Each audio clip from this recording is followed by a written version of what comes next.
Hello everyone. और SSC के point of view से सीजीएल, एमटीएस, सीएचएसएल या कोई भी और सेक्टर, कोई भी आप पेपर देते हो तो उसमें एक बहुत इंपॉर्टेंट पॉइंट होता है प्रपोर्शन। कृपया कॉन्सेप्ट पढ़ लीजिएगा और उसके बाद यह टॉप 10 सवाल या टॉप 10 सवाल क्या, अगर ये 10 समझ लिए तो सारा कॉन्सेप्ट क्लियर हो गया। ठीक, तो हमें पूछा गया कि हर नंबर में क्या जोड़ा जाए और वो नंबर है 94, 24, 100, 26। तो जो रिजल्ट है ना वो एक लगातार आने वाला प्रपोर्शन बन जाए। अब आपको एक बात हमेशा याद रखनी है, ये प्रपोर्शन है नहीं, इनमें क्या जोड़ा जाए ताकि ये प्रपोर्शन बन जाए।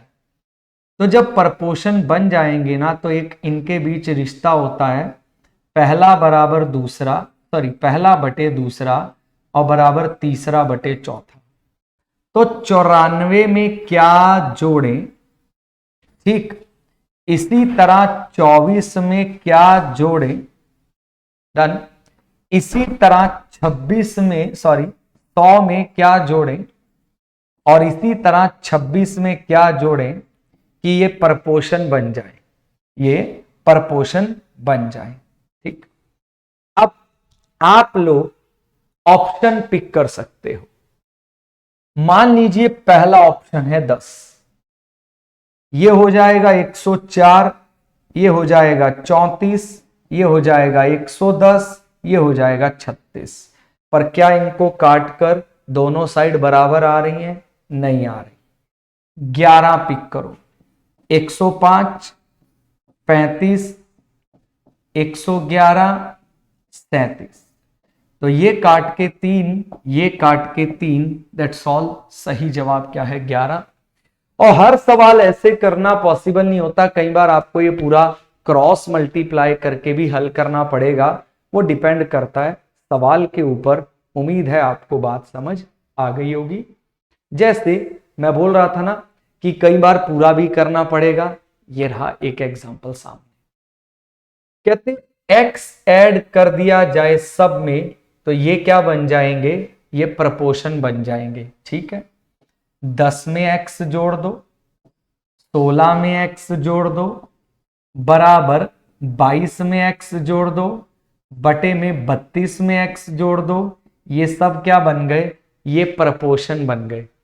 और हमें इनका जो है बताना है मीन प्रपोर्शन। तो सबसे पहले किसकी वैल्यू चाहिए? एक्स की। अब ऑप्शन से तो उठा नहीं सकते कि एक्स क्या होगा, तो अब सॉल्व करना पड़ेगा। क्रॉस मल्टीप्लाई करोगे 320 जमा 42x जमा एक्स स्क्वायर, इधर करोगे तो आएगा आपके पास 352 जमा 38x और जमा में एक्स स्क्वायर। ये आपका कट गया, बचेगा 4x बराबर 32 और x बराबर 8। तो ये हो गया 8 और 1 9, ये हो गया 9, 8 ये 24 और 1 25। और इनका मीन प्रपोर्शन बताना है, और मीन प्रपोर्शन का मतलब होता है दोनों का गुणा करके स्क्वायर रूट बताना है। तो हाँ जी, उत्तर क्या आ जाएगा? 15। That's all sir. तो प्रपोर्शन में ये सवाल जितने भी आपके सामने आप सीख रहे हो अभी, ये सब प्रीवियस ईयर में आए हुए हैं। अब उन्होंने बोला चौथा प्रपोर्शन बताओ। बेटा आपको पता है प्रपोर्शन के बीच एक छोटा सा रिश्ता मैंने अभी अभी आपको बताया था, वो आप भूलिएगा नहीं।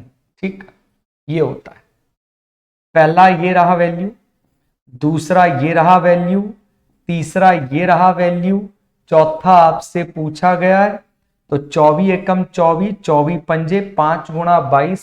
आपके सवाल का उत्तर कितना? 210।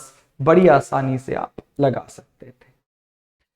अब जैसे उसने बोला अनुपात बताना है किसका? मीन प्रपोर्शन का, वो भी इन दोनों के, और थर्ड प्रपोर्शन का, वो भी इन दोनों के। अब आपके ना मन में एक बात आएगी कि मनीष सर एक बात नहीं समझ आई कि आप जब इनका फोर्थ प्रपोर्शन निकाल रहे थे तो 3 वैल्यू थी, पर यहां तो 2 वैल्यू है, 2 वैल्यू पे भी सवाल पूछ सकता है। कारण याद रखना, क्योंकि जब आप ये लिखते हो ना बच्चे, ये चीज कि पहला बटे दूसरा बराबर तीसरा बटे चौथा, तो एक बात याद रखना, इसका और इसका उत्तर हमेशा सेम रहता है। मान लो आप आंसर निकालोगे ना, तो दूसरा प्रपोर्शन का उत्तर भी वही होता है, तीसरे का भी वही होता है। तुम कहोगे ले यहां तो अलग अलग दे रखा है। चलो फिर मैं तुम्हें एक एग्जांपल देता हूं। मान लो वो तुमसे ये बोल दे कि इनके बीच का ना दूसरा बताओ, कौन सा दूसरा, तो तुम कहोगे अच्छा पहला बटे दूसरा बराबर तीसरा बटे चौथा। ठीक है, तुमसे दूसरा पूछा है, तो पहला 4 हो गया, दूसरा पूछा है वो 6 हो गया, वो 12 हो गया। क्या तुम आंसर 8 दोगे कि नहीं दोगे? दोगे। अगर तीसरा पूछ ले तो पहला 4 हो गया, ये 6 हो गया, ये आपको ढूंढना है, ये 12 हो गया, तो बताओ क्या फिर से 8 नहीं आएगा? आएगा। तो दूसरा तीसरा बराबर होते हैं, इसलिए कोई झंझट नहीं लेते। तो जब 2 दे रखे हो ना, 2, तो मीन प्रपोर्शन में क्या करते हैं, दोनों को रूट में मल्टीप्लाई कर देते हैं। यानी मीन प्रपोर्शन का फॉर्मूला कह सकते हो रूट का एक्स वाई, और थर्ड प्रपोर्शन का फॉर्मूला कह सकते हो वाई स्क्वायर बटे एक्स। और इनका रेशियो बताना है। क्या बताना है? रेशियो। तो पहले रूट में 4.8 और 10.8 को गुना कर दो, रेशियो इनका थर्ड प्रपोर्शन मतलब y का स्क्वायर, और नीचे में x, और x का वैल्यू क्या है 0.4। तो मुझे लगता है इसको हल करने में कोई दिक्कत तो आएगी नहीं, आएगी तो कोई दिक्कत आप लोग पूछ सकते हो। ठीक, सेम अभी सवाल कराया था ना, वहां जोड़ने की बात कर रहा था और यहां घटाने की बात कर रहा है, बस और कुछ भी नहीं। अब जैसे उसने बोला कि P जो है वो इन दोनों का थर्ड प्रपोर्शन है, P, तो बिना टेंशन लिए लिखो थर्ड प्रपोर्शन का मतलब y स्क्वायर बटे में x, यानी 9 गुना 9 बटे में 3, ये आ गया 27।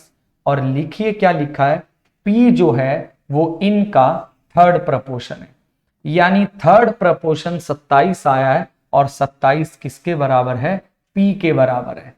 और अब आपको बोल रहा है चौथा प्रपोर्शन बताओ 6, 27 और 4 के बीच का चौथा। तो क्या लिखोगे? पहला बटे दूसरा बराबर तीसरा बटे चौथा। 3 पे गया 2, 3 पे गया 9, 2 पे गया 2, और 2 में 18 आपके सवाल का उत्तर। तो बहुत आसान है भाई, बस कॉन्सेप्ट क्लियर करने के बाद देखना। अब जैसे इसमें क्या पूछा है, रेशियो बताओ इसके चौथे और इसके चौथे का, चौथा तुम्हें निकालना आता है, प्रपोर्शन क्या होता है। अब जैसे उसने पूछा क्या था, मीन प्रपोर्शन ए और बी का सी है। सुन लो, ए और बी का मीन प्रपोर्शन सी है, ए और बी का मीन प्रपोर्शन सी है, तो आपको इनका मीन प्रपोर्शन बताना है, ए स्क्वायर सी का और गुणा में बी स्क्वायर सी का। तो बेटा ए का स्क्वायर है, ए बाहर आएगा, एक बी बाहर आएगा, एक सी बाहर आएगा, पर उत्तर जो है सी की फॉर्म में है, तो आपको सी की फॉर्म में निकालने के लिए किसी तरह ए बी हटाना पड़ेगा। तो अगर मैं दोनों साइड पर स्क्वायर कर दूं तो ए बी बराबर क्या आ गया, सी स्क्वायर आ गया, यानी यहां सी स्क्वायर गुना सी कर दो, यानी आपके सवाल का उत्तर सी क्यूब हो जाएगा। उम्मीद करता हूं समझ आए, और जल्दी से आप लोगों को इसका उत्तर कमेंट सेक्शन में डालना है। ठीक है, आगे के लिए और वीडियोस में आपको देता रहूंगा, तब तक के लिए धन्यवाद।